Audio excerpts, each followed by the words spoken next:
စတိုင်းထည့်မယ်ဆိုရင်သူကဒီတိုင်းနှင် function နော်ဒီမှာတော့ keyboard ကိုကြည့်လိုက် function သူက file control ကိုသွားမှာဆိုတော့ file control က shift ကိုနှိပ်ရမယ် shift ကိုလက်တစ်ချောင်းကဂိုင်းလိုက်သမီး shift ကိုတစ်ချောင်းကဂိုင်းဟိုကောင်လက်တစ်ချောင်းကဖိ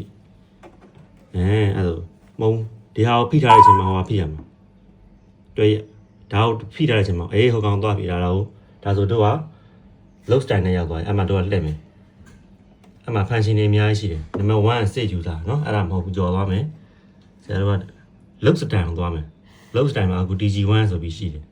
load style ရောက်ပြီဆိုရင်ဒီမှာ style ရွေးမယ်เนาะတခြား style တွေရှိတယ်ဒီမှာတို့ရွှေပင်စင်ပေါ့เนาะတို့ရွှေပင်စင်လေးထည့်မယ်ဆိုရင် HQ ကိုနှိပ်မယ် HQ နှိပ်တဲ့အနေနဲ့ HQ လေးရဒီမှာ4000ဝင်လင်းခတ်ထားတယ်အဲ့ဒါသွားမယ်ဆိုရင်8ကိုဖိလက်တစ်ဖက်ကနေ8ကိုဖိထားတဲ့အချိန်မှာဒါအောင်နှိပ်ဟုတ်ပြီရပြီအဲဆို load to ဘယ်ကိုထည့်မှာလဲ34ခွန်လားတို့ကပထမဒါလေးကြည့်လိုက်346မှာတကြံဟာဝင်ထားတယ်အဲ34ခွန်ကနေပြီးတော့ဘယ်ထိရလဲဆိုတော့သူ355ထိရတယ်နော်ဆရာတို့က346မှာထည့်လို့ရှိရင်ရှေ့ကတကြံစတိုင်းကပြတ်သွားလိမ့်မယ်အဲ့တော့ဒီတကြံစတိုင်းကိုရတယ်ကိုကပြတ်ပြီးတော့ပြန်ထည့်မယ်ဆိုတော့ဒီထဲမှာတော့အမြဲရှိနေမှာဆိုတော့346မှာလောလောဆယ်မထည့်သေးဘူး34ခွန်မှာထည့်မယ်ဆိုတော့ yes ပေါ့နော်ဒါအောင်နှိပ်မို့ yes ဆိုတော့348ကိုရောက်သွားတယ် sorry အဲ့ဒါဆိုရင်34ခွန်ပြန်ထားဒီ shift နဲ့တွဲနှစ်ရအောင်မယ် shift ကိုဖိပြီးတော့ execute yes ပဲokay လား okay ပြီဆိုမှအဲ့လို yes ကိုထည့်နေလိုက်နောက်ဆုံးစင်ကြမှာတစ်လုံးနဲ့နေရတော့မို့စက်နှိပ်လို့ရှင်သွားဘင်းကိုလှည့်တယ်လို့နံပါတ်တွေတက်သွားအဲ့တော့ထွက်မယ်ဆိုရင်ထည့်ပြီးပြီပေါ့နော်ထည့်ပြီးထွက်မယ်ဆိုရင် shift လေးကိုနှိပ်လိုက်34ခွန်လှည့်ကြည့်လိုက်စောင်းဝိုင်းလေးလှည့်ကြည့်ဖွင့်ကြည့်မယ်နော်ရောက်သွားပြီနော်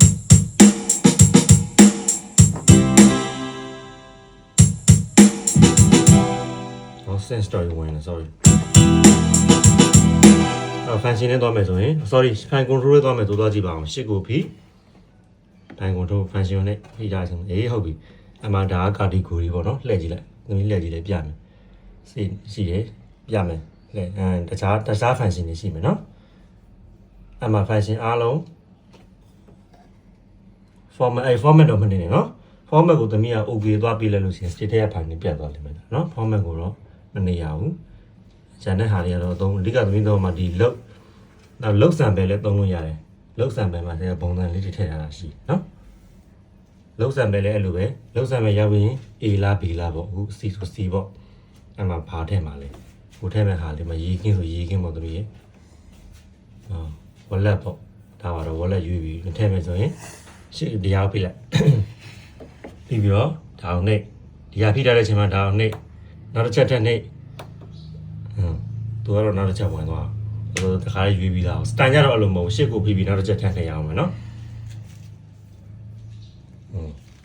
sample လို့ခေါ်တယ် sample လေးကိုတော့ဝင်သွားပြီဒီဟာပါလေအဲ့ဒါလည်းရှစ်ပဲဟိုဘက်မှာဝေးလို့ထည့်ဟိုဘက်မှာထည့်ပြီးထားတယ်ပေါ့ဒါကတော့စီတော်ပေါ့တူပဲသမီးတို့ဒီလိုနှစ်လို့ဝေးနေမှာဆိုတော့ဟိုဘက်မှာထည့်ပြီးတယ်တူပြီးလို့ရ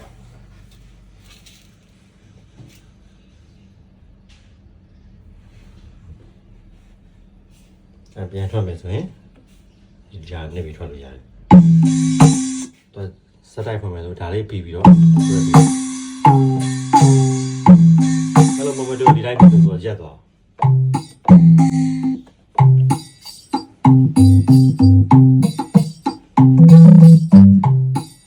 ရနော်အကြမ်းမယ်စင်းဖွင့်နေတာဒီမှာ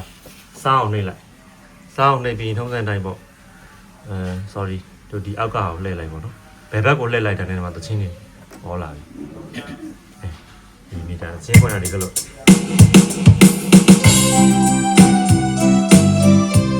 လက်ချင်းချင်းပါရကြပြီရိုက်တယ်ကျဲလို့လားဟောအေးaudio ဖွင့်တာဒီကလို့ ship audio ပေါ့နော် audio တော့မရှိဘူးဒါ MIDI sound ပေါ့ဒါနှိပ်လိုက်တာနဲ့ကြာနော်